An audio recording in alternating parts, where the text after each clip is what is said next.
আসসালামু আলাইকুম।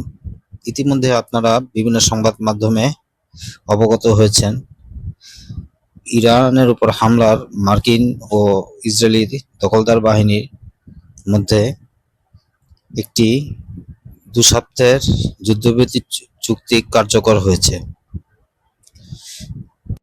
President Donald Trump তার সোশ্যাল মিডিয়ায় ইরানকে সামরিক অস্ত্র সরবরাহকারী একটি দেশ অবিলম্বে মার্কিন যুক্তরাষ্ট্রে বিক্রি করা যে কোনো বা সমস্ত পণ্যের উপর শুল্ক আরোপ করা হবে 50% এবং তা অবিলম্বে কার্যকর করা হবে, কোনো ছাড় বা বর্জন থাকবে না। যুদ্ধবিরতির এই আলোচনার জন্য ইরানের পক্ষ থেকে parliament speaker Mohammad Ghalibaf delegation হিসেবে নিযুক্ত হয়েছেন। এদিকে ইসরায়েল লেবাননে হামলা চালিয়ে যাচ্ছে। ইতিমধ্যে ফ্রান্সের প্রেসিডেন্ট ম্যাক্রো লেবাননের ঘটনার উদ্বেগের পাশাপাশি নরওয়েজিয়ান রিফিউজি কাউন্সিলের প্রধান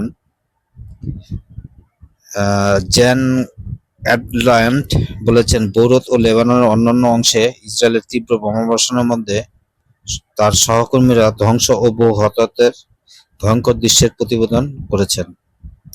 ইসরায়েল এবং হিজবুল্লাহকে অবশ্যই তাদের আক্রমণ বন্ধ করতে প্রতিশ্রুতিবদ্ধ করতে হবে। ইসরায়েলকে অবশ্যই লেবাননের গ্রাম ও বর্তমানে দখল করা এলাকা থেকে প্রত্যাহার করতে হবে। সকল পক্ষকে 2 সপ্তাহের চুক্তির বাইরেও অঞ্চল জুড়ে শত্রুতা শেষ করতে প্রতিশ্রুতিবদ্ধ করতে হবে। এর মধ্যে লেবাননকেও অন্তর্ভুক্ত করতে হবে। ইসরায়েলের প্রধানমন্ত্রী নেতানিয়াহু বলেছেন, লেবানন ওয়াশিংটন এবং তেহরানের দ্বারা সম্মত 2 পক্ষের যুদ্ধবিরতির অংশ নয়। বিবৃতিটি পাকিস্তানের প্রকাশিত তথ্যের বিরোধিতা করছে, যা চুক্তির জন্য মধ্যস্থতাকারী হিসেবে কাজ করেছিল। ফরাসি বার্তা সংস্থা এএফপি জানিয়েছে, লেবাননের সেনাবাহিনী বুধবার দেশটির দক্ষিণে ফিরে যাওয়ার বিরুদ্ধে বাস্তুচ্যুত লোকদের সতর্ক করেছে। ইসরায়েল এখনও হামলা চালাচ্ছে। এদিকে ব্রিটিশ প্রধানমন্ত্রী স্টারমার উপসাগরীয় মিত্রদের সাথে দেখা করতে সৌদি আরবে গেছেন। ইরান বিরোধের দীর্ঘমেয়াদী সমাধানের জন্য উপসাগরীয় মিত্রদের কাছে যাওয়ার জন্য কিয়ার স্টারমার সৌদি আরবে পৌঁছেছেন। মার্কিন যুক্তরাষ্ট্র ইরানের সাথে একটি অস্থায়ী যুদ্ধবিরতিতে সম্মত হওয়ার পরে তেল ও গ্যাসের চলাচলের জন্য একটি গুরুত্বপূর্ণ রুট হরমুজ প্রণালী পুনরায় চালু করার জন্য তিনি আজ অংশীদার ও আঞ্চলিক নেতাদের সাথে দ্বিপক্ষীয় বৈঠক করবেন।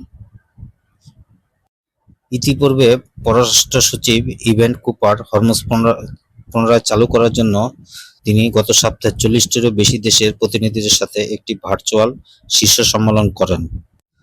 যুদ্ধবিরতি কার্যকর হওয়ার পর থেকে আন্তর্জাতিক তেলের মূল্য প্রায় 13% কমেছে। মার্কিন সাংবাদিক শেলি কিটলসন, যিনি 1 সপ্তাহ আগে বাগদাদে ইরান সমর্থিত মিলিশিয়া দ্বারা অপহৃত হয়েছিলেন, তাকে মুক্তি দেওয়া হয়েছে। স্টেট ডিপার্টমেন্ট মঙ্গলবার এটি নিশ্চিত করেছে। ইসরায়েলের লেবানন হামলায় এ পর্যন্ত 4 জন নিহত হয়েছে বলে জানা গেছে। এই ছিল আজকের বিষয়। সবাই ভালো থাকার প্রত্যাশা করে আজকের মতো বিদায় নিচ্ছি। আল্লাহ হাফেজ।